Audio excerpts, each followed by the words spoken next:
So in the wake of everything, I had to bring them back. Erik Ten Hag's name hasn't gone away after winning the 13th FA Cup for Manchester United. His name has been floating all around.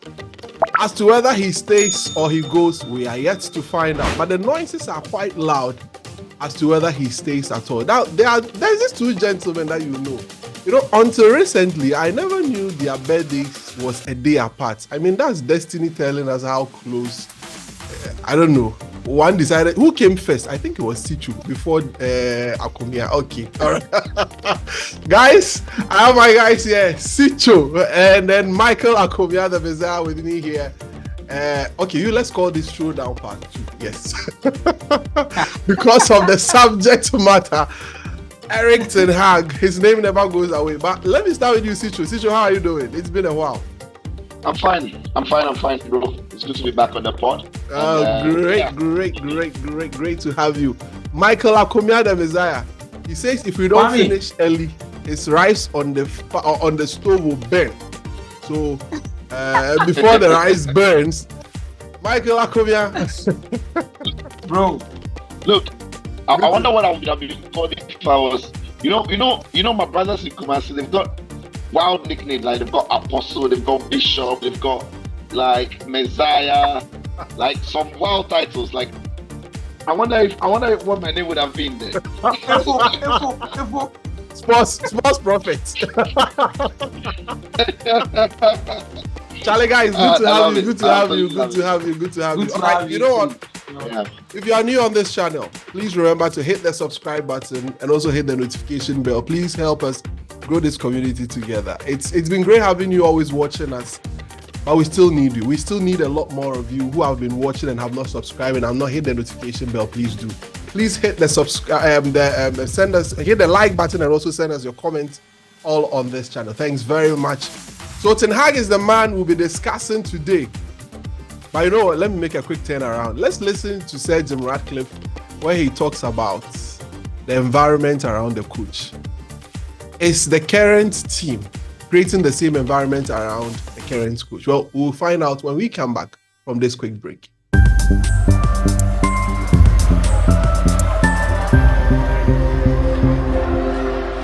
The squad has played really good football over the last couple of months, but it's not at the level we want to get to. You're impressed by some of the players. What do you make of the coach, Erik Ten Hag?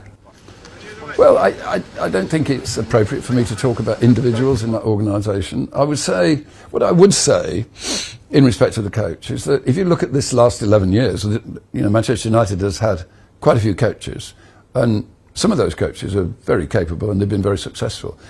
But nobody's been successful in that Manchester United environment for the last 11 years. So that would say to me that there's something wrong with the environment. And who's to blame for that? Well, it's not constructive for me to blame anybody. It's just a fact of life. It hasn't been. So my focus is obviously on the future. How do I change that environment so you get the very best? So we can get the very best out of the coach, and the coach can get the very, very best out of the squad. All right, thank you very much. We are back here on the pod. My name is Kwame. I'm here with Sicho and Michael Akomia, the Messiah. So for Sicho was asking what name he would be given if he was in Kumasi. I'm calling the sports prophet. Sports info. Guys, let's set the ball rolling. I'll start with you, Sicho. Very strong on Erik Ten Hag. Won the FA Cup against all odds against Manchester City. Still, people want his head out. I'm sure you are part of the people who still want Erik Ten Hag's head out. Why should Ineos sack Erik Ten Hag? Let me ask you this question. Why should they sack him? What's the argument against sacking Erik Ten Hag? Well, I can make an argument against him. There are reasons why I think he should be sacked, and there are reasons why I can understand if he does not sack. But I'll make the argument for why I think they should sack him. Because over a league season, the league in itself is the perfect measure of the progress any team has made. Right. Winning cups doesn't necessarily tell the full story of the progress the team has made. And that is why in the history of the Premier League in itself, we've seen many teams who have gone on to win cups. But the season that have followed, they've not been anywhere near competitive. We saw Leicester City after the FA Cup success. You even saw Wigan Athletic in the way winning the cup made them feel that they had arrived, but they were not there. And so it can paper over cracks in a team because cup football doesn't need any level of consistency to win it. Cup football needs thorough planning in one-offs to get away with. And cup football rules allows you to not drop points in games where in league games you would have dropped points. So for example, in a game against Liverpool, if that is a league game, that is 1 point. In a semi-final game, if that is a league game, that is 1 point. And that would have been a very disappointing result.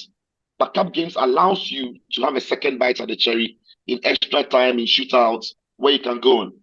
So even though Erik Ten Hag, against all the odds, and I give him 110% credit for the way he deployed the team and went on to beat Man City, I thought tactically he was spot on against City. When I looked at the lineup, I didn't think it was fair to some players who were playing well going into the final. But in the end, it paid off. So credit to the coach for picking the team that got the job done.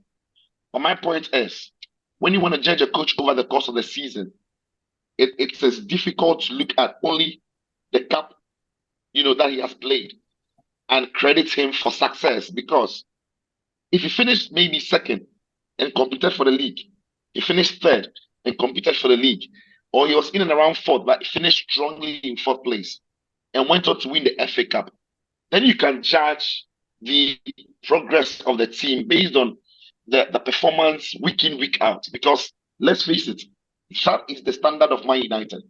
That is the level of Man United. So you want Man United to be able to be competitive in the league and then also show that they can win these cup games. But when what they do every weekend or every other week or every week, we don't see the level of consistency, then it becomes a problem. I know what the excuses are, that they had a lot of injury problems or what have you. Mm-hmm. But you see, that in itself is a problem to the coaching that he's shown this season, because we all knew that with the injury problems he had, especially at the back, it made no sense for him to try to be expansive, because the team from 2 seasons ago was a bit more defensive and a bit more close and tight and compact than this season. And 2 seasons ago, he didn't have these injury problems. Mm-hmm. A season on, when he even has injury problems, the team is unnecessarily expansive.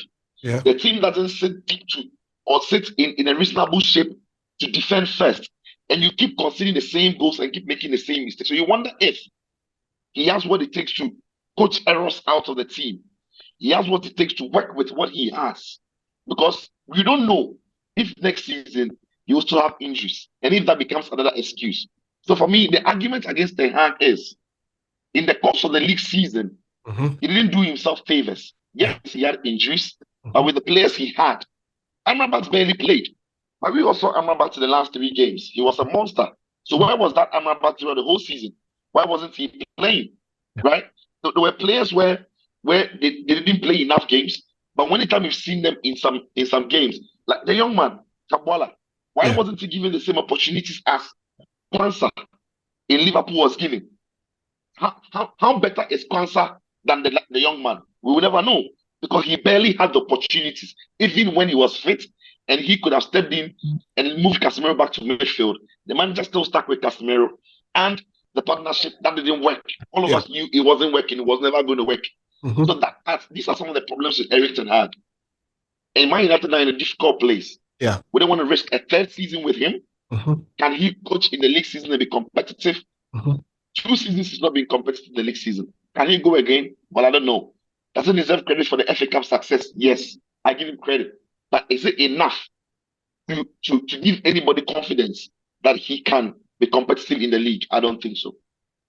Michael, why should Ineos keep Erik Ten Hag? What is the argument for keeping Erik Ten Hag? Because I know that's where you stand.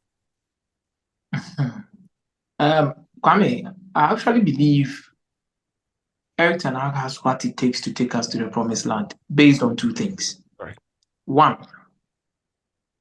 development of youngsters within this particular team, especially making use of the academy. the success story or the whole culture around Manchester United in terms of history has always surrounded around key players who came from the academy. It's always about the class of 99. What Paul Scholes gave us, what David Beckham gave us, what Phil Neville gave us, what Gary Neville gave us. Most of these guys, even as at 2007, 2008, we're still having Paul Scholes. So it tells you the importance and the longevity of such players and how academy has played a massive role in every success Manchester United has gotten. You talk about the Busby Babes. Why do you call them the Busby Babes?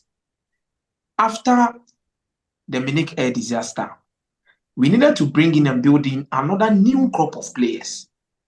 We had to resort to Manchester United Academy. And we brought out players and we were successful. So why do you change what has been the main plan of the club in their history when it comes to being successful? And under Erik Ten Hag, we've seen Kobe Menu, we've seen Alejandro Garnacho, we've seen Kamwala come in, we've seen Ethan Whitley being given chance within this particular team. What else? Number 2. We have a very sport culture within the club, which needed a very good disciplinarian to come in and come and solve these issues. I'm telling you, no single coach will come to this club and not have problems with players. Not a single coach. But you look at the cause of the problem, the reason why those decisions were taken, and if it impacted the team or not. For example, you pick Cristiano Ronaldo in the first season at Manchester United. Ten Hag moved him on. But at the end of the day, Ten Hag was third on the league log without Cristiano Ronaldo. And if you are looking at the points tally, Ten Hag comes second to Jose Mourinho in terms of points accumulation in totality. Which one is better than each other since Alex Ferguson retired? Yeah. He won the Carabao Cup. He played the quarterfinal of the Europa League. I'm not saying the quarterfinal is our standard. Yeah. But you look at the level of progress and how good this team was playing in most of these games. Now we come back to this season and their injury situations.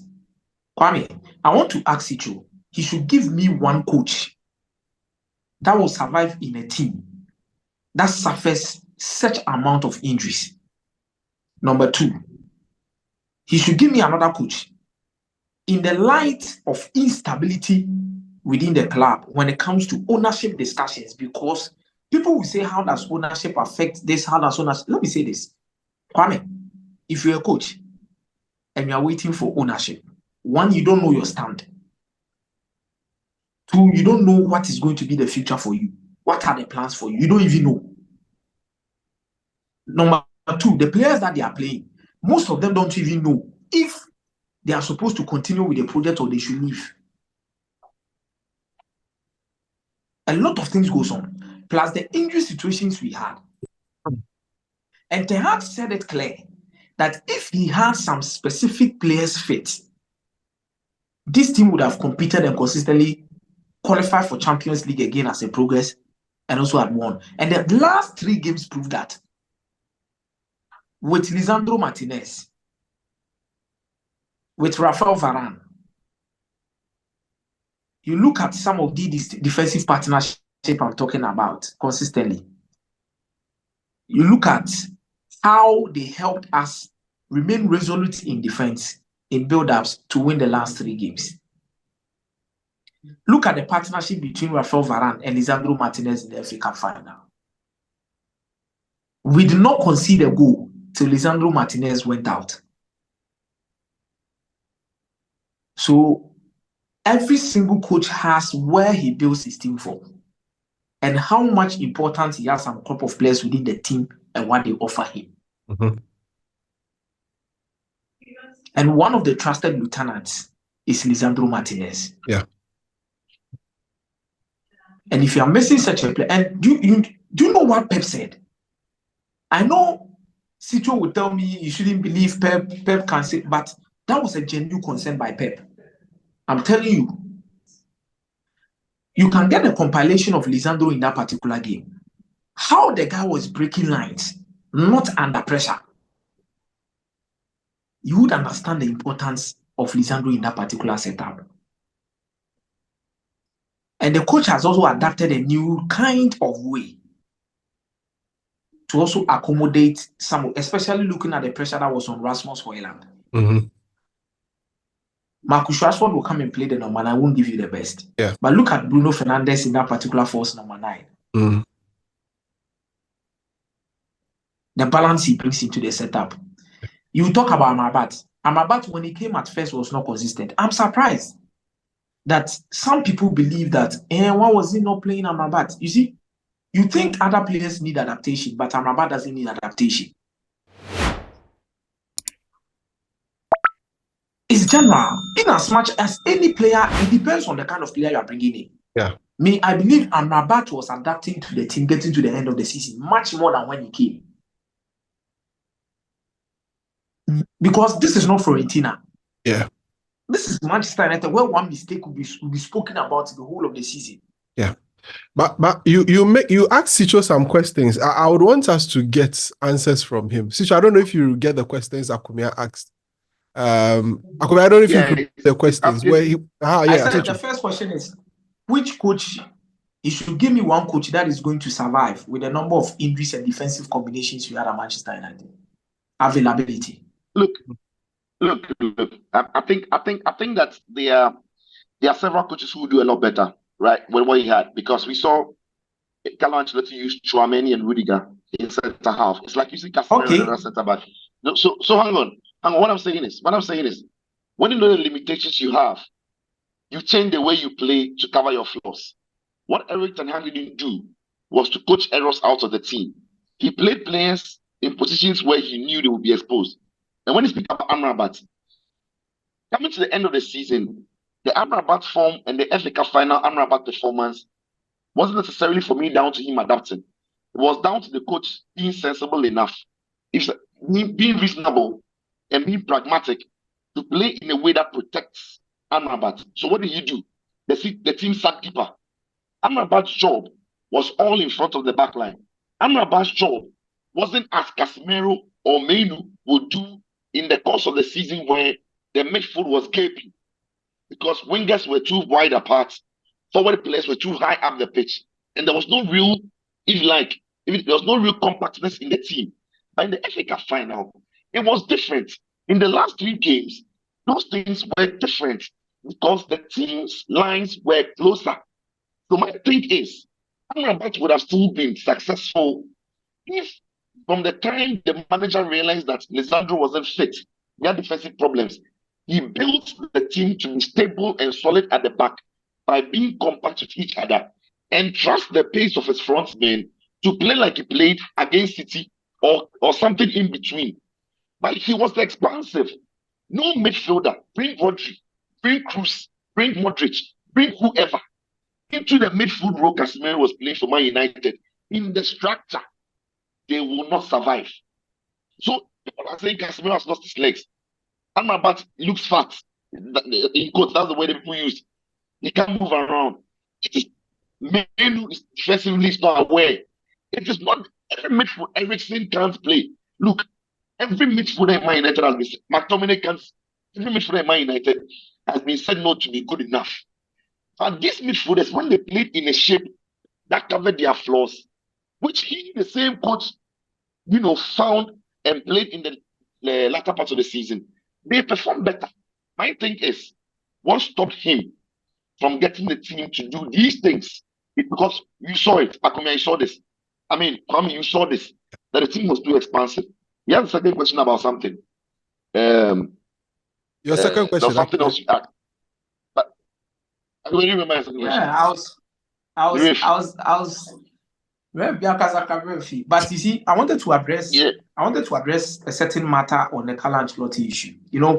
anytime we say these things, we You reference can Robert also and tie Callum. that into the response he gave, which I feel is a very legitimate point, where he made mention of the fact that the coach didn't address the flaws in the structure, given that. Yeah, I'm coming in. Okay. I'm coming in. Kwame, first of all, you see, when you use Real Madrid as an example, you talk about the level of consistency the backline had at some point in time as compared to Manchester United. Yeah. Then you talk about the level of quality in terms of squad depth at that level. Now, if you are missing Alaba and Militao for the whole season, you are consistently having Rudiger and Tchouaméni over 3 to 4 to 5 games to 6 games to 7 games to 8 games, 9 games to 10 games. With Manchester United, when you are not having Harry Maguire, when you're not having Victor Lindelof, when you're not having these two, it's Rafael Varane and Lisandro Martinez. When you're not having Rafael Varane and Lisandro Martinez, you are having maybe Harry Maguire and Casemiro. Harry Maguire and Casemiro will play like 2 or 3 matches. Harry Maguire will go to the sidelines. Kambuala needs to come in.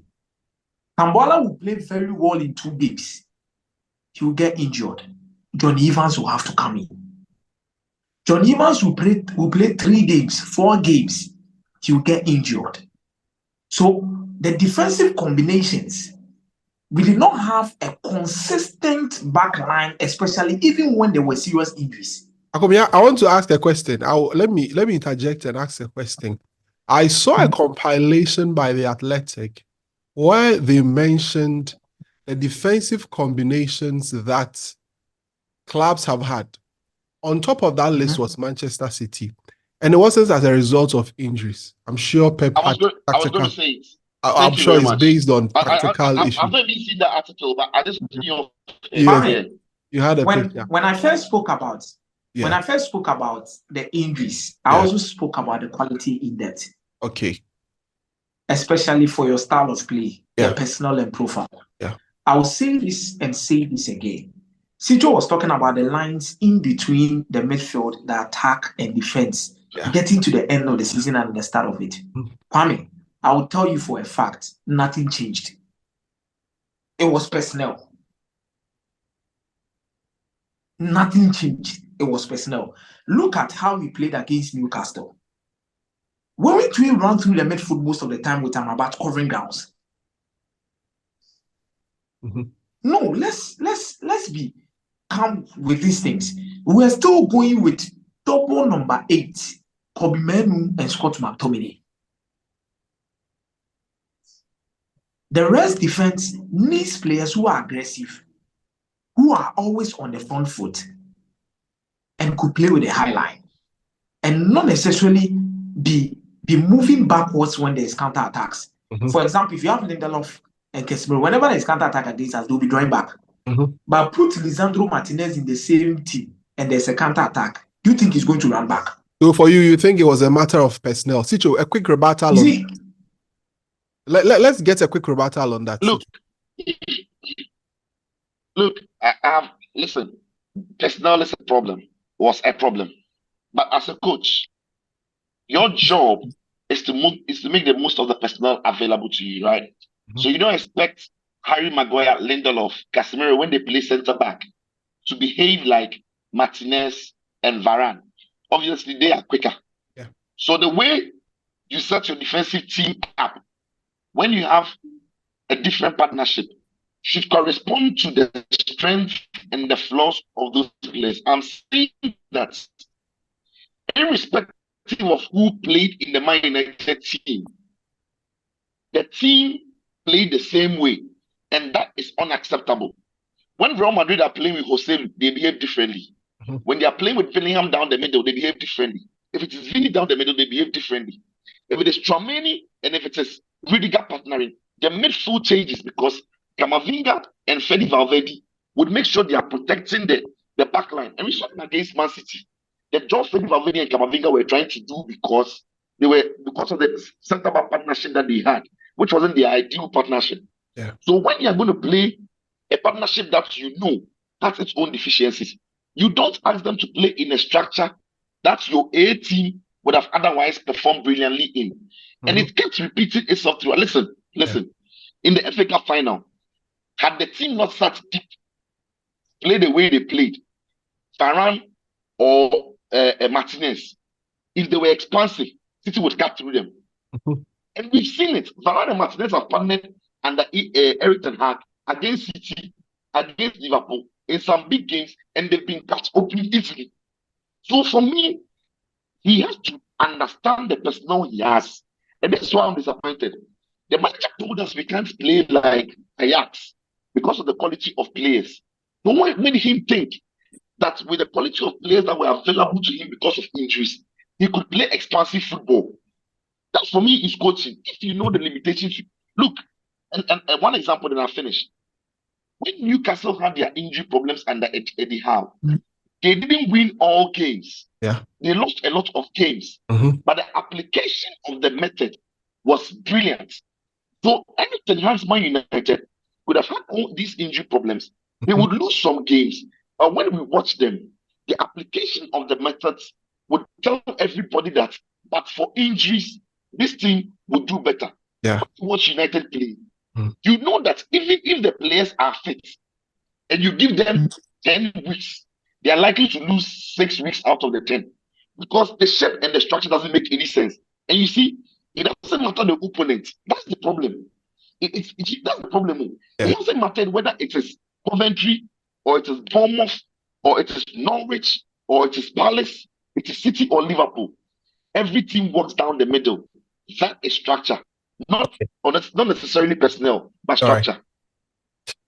Well, Akumi, I wish I could give you time on that, but I think we've exhausted that. But if I get the clarity of the arguments very well, Akumi makes a case of quality and personnel. Ticho makes an argument of structure and adapting to the quality of the players available. Well, you are watching. What do you make of the argument? Two very valid arguments. The superior argument, I leave it to you. Those of you watching, let us hear you in the comment section. What you make of this whole point. But I want us to make a quick turnaround. When we come back in the last 10 minutes of this, we are going to discuss the handling of this whole issue by the owners of the club, how they've gone about it.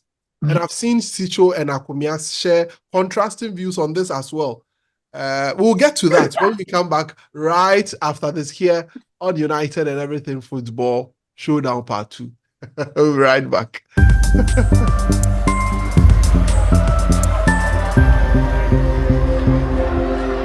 All right, so we are back once again here on well, the argument was quite interesting. I mean, very solid argument by my friends. Very, very solid argument wherever you stand.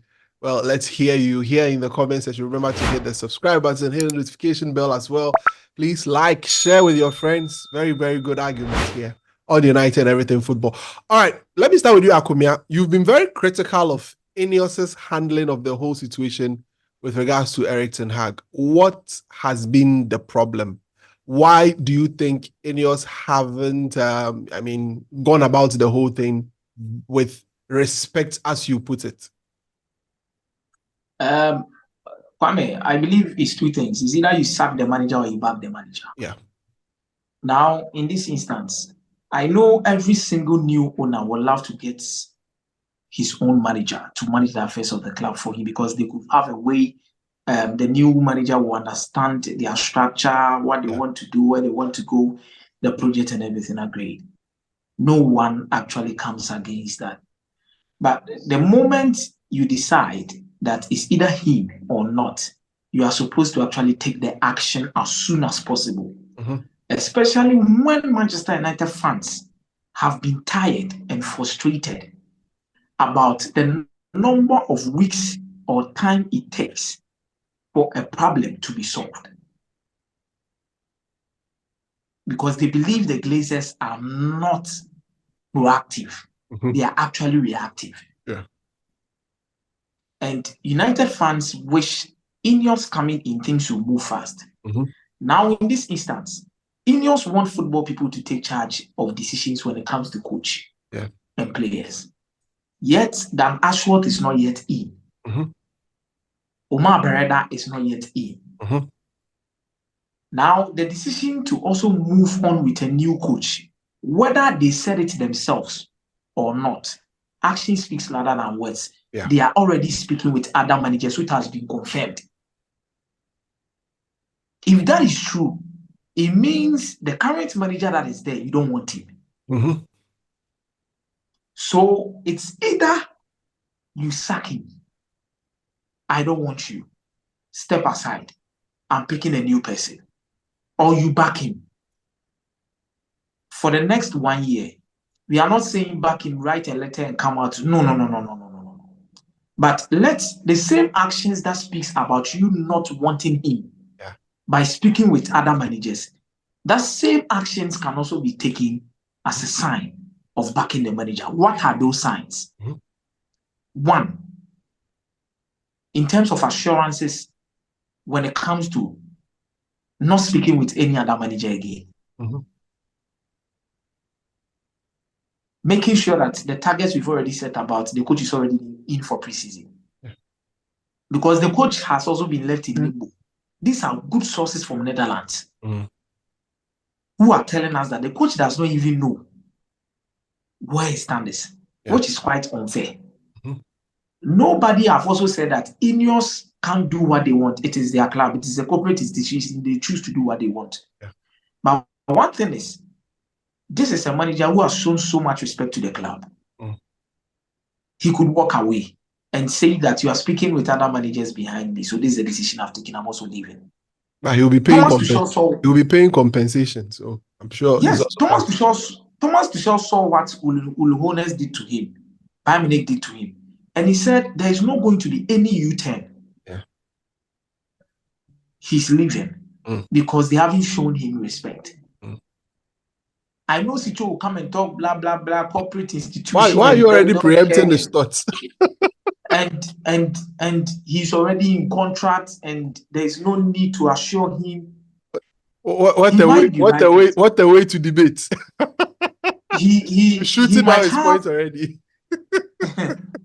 He might have a genuine reason for saying those things. I don't begrudge him, but in the right manner, and what the club has been through. And historically, the emotional trauma the fans have been through, and what your employer is also going through without knowing his stance. With 1 month or 2 months left before preseason begins, I actually believe this is unfair. This is unfair. All right. We are in June. We are starting preseason in 36 days' time. Yes. You need a new coach to start things. If you believe you don't have the right men in position now to interview, understand, take decisions, and pick a manager, then allow the manager to continue. When you get all the backroom staff in place and it is set, they are the right people to assess the coach. They are the right people to change the coach. And I've heard people saying we are going to waste the season and all of these things. Are you kidding me? You think there is no assurance that players won't get injured again. But at the same time, you're the person who thinks there's no assurance that players are not going to get injured. You also can't stand by the fact that there's no assurance that Ten Hag is going to fail next season. Because he did so well in his first season. And he didn't do well in his second season. So you can't also tell us, rest assured that Ten Hag is going to fail in his third season and the season is going to go waste. No. All right. Let me Until that happens, there's no cause. Let me get to Sicho. Akomia has already shut down your point. Like, before you take off, he has stated it and questioned. And he could have argued on both sides brilliantly. But look, on the back of the job Erik Ten Hag did last season, I'll be surprised even if he doesn't think that he is closer to being sacked than being backed. I think that all the rumors that were around ahead of the FA Cup finals were very true and strong. I'm thinking that Ineos really were going to sack him after the FA Cup final. Then he picked Man City. Right? I'm thinking that the way United were playing, They were incredibly underwhelming, and City were overwhelming favorites. Yeah. So I'm thinking Ineos just felt that the way you are playing, we are not going to win this. We are going to sack him if he doesn't win it. Because look, United season last season was terrible. Yeah. And like I've said, I'm not one of those who is going to use one a cup competition like the FA Cup, to judge any coach's work, especially if that team didn't compete. If Arsenal, and I know my United fans will like this, but if Arsenal won the FA Cup, it would have, on the back of how they competed in the season, it would have had more merit on their project than the way Man United played last season and won the FA Cup. Right? You can say Arsenal are making progress. Erik Ten Hag has won two, and it is harsh on Erik Ten Hag because in his first 2 years, he has won 2 cups. He's played in 3 finals. But the team hasn't made the same progress in what Man United want to see in the league, because it's from, as I've said already, it's from the league they're going to see that progress. But here is it for Ineos. Now, if you are going to keep Erik Ten Hag, right, it doesn't mean you have to offer him a new contract. When a manager was when he was offered the contract under the old Sporting regime, they gave him a number of years. Yeah. This is a new body that has come in and are evaluating. You see, people speak as if only Erik Ten Hag's work is being evaluated. In fact, they are evaluating players. And we knew that even before the season ended, they were meeting players 1v1. And I made a joke on Twitter that I wonder what Anthony is going to say in that meeting. He needs Erik Ten Hag by himself, because what is he going to say? You know, they are evaluating every staff. They are doing a thorough evaluation of the work chain, the workflow, and the personnel. Unfortunately for Erik Ten Hag, he is part of the personnel. All right? And so if you look at this summer, not many contracts have moved. It is why the Bruno Fernandes camp have dropped the news in the media. They are looking at hitting the numbers of Rashford. Bayern Munich are interested. Barca are interested, because their agents have made approaches for conversations to be had, but they've been told to put it on hold because of a thorough, if like, a review that they are doing on the club. So the fans must understand that if you guys are saying that you don't want the same mistakes that have been repeating itself to continue, this phase is necessary, because the club can't go on and make a mistake and take a manager who they are not convinced about into next season, only to sack the manager in December. So if they are going to go with Erik Ten Hag, they must be certain after their review that we see the signs that he is the guy. If they're not going to go with him, they must be sure that when they sack Erik Ten Hag, they've not made a mistake. Because we've seen teams like Bayern who have sacked Nagelsmann, and it has haunted them until they've lost the league to Bayern Leverkusen. I guarantee you, if Nagelsmann was in Bayern Munich, he would have won the league this season. So, Man United fans who want the club to change face, who want the club to act better, who want the club to do things more professionally, need to breathe in and hold their breath in this difficult space. Because if you want the club to react better and be proactive, as Akomi has said, then this is what needs to happen. Who is going to be sold? Who is going to get a new contract? Who is going to be brought in? All of these things are under detail. What has helped Man United is the destruction of the Euros. So during the Euros, which will take attention from even Man United fans, the club is hoping to have finalized all of these things. And I'll be surprised if Erik Ten Hag come that you don't know what the club and the owners are doing. And let's be fair to the owners. What they want to do is to make sure that when they are, unlike Chelsea, where when the owners came, they were making sporting decisions when they shouldn't have made. This club wants to make sure that every sporting decision that has been made is being made by the right people in the office. So we saw that Dan Ashworth's email, which was even sent to some Mali people, he used the Newcastle email to send it, and then all of those things came up because They are having their conversation behind door. Yeah. So for me, it is fine. Yeah. I get the frustration of Man United fans. Yes. But you cannot call for quality in service Yeah. and proactive measures, and also not have the patience for what it takes to get there. So Erik Ten Hag's work is under review. Yeah. It's not like he performed overwhelming and then it doesn't make sense that they review his work. The guy wasn't overwhelming. So it makes sense that they review his work. All the players are under review. Yeah. Let Ineos breathe. The manager is under contract. Ineos can decide that. Use the 1 year in your contract to justify an extension. Yeah. There's nothing wrong in it. Footballers, even professional players in the class, they face it. You enter the last year of your contract. You need to prove that you can stay at the club and then you can get the extension or they move you on. So I get the frustration. But this period is important for what Man United will become next season, the season that follows, and for the project that they claim they are on. Wow, that's interesting. I mean, you guys really argue beautifully. I mean, and that's why when people on Twitter don't understand. See, what Akubia has said, I agree with. I think 97% of what he has said. I absolutely agree. Where is the 3%? The argument the 3% is in his pocket. You know, the thing is, Akubia's points are very valid to me, but there's the other side of the argument, and two things can be true. Yes. I lean towards this side, he leans towards that side, and there's nothing wrong with it. Akubia, you want Gareth Southgate? Who? Gareth Southgate. I wouldn't be surprised. Me, I have my issues with Dan Ashworth and his appointments. I said it the other time. But you know that Ashworth hasn't, as far as I know, I stand corrected. He's never appointed a coach in any of the clubs he's been to before, as far as I know. At Brighton, when he got there, Tony Bloom had already appointed Graham Potter. They got to Newcastle United. Eddie Howe was already a post. So the link people create with Southgate is because they worked together at St. George's Park and in an English setting.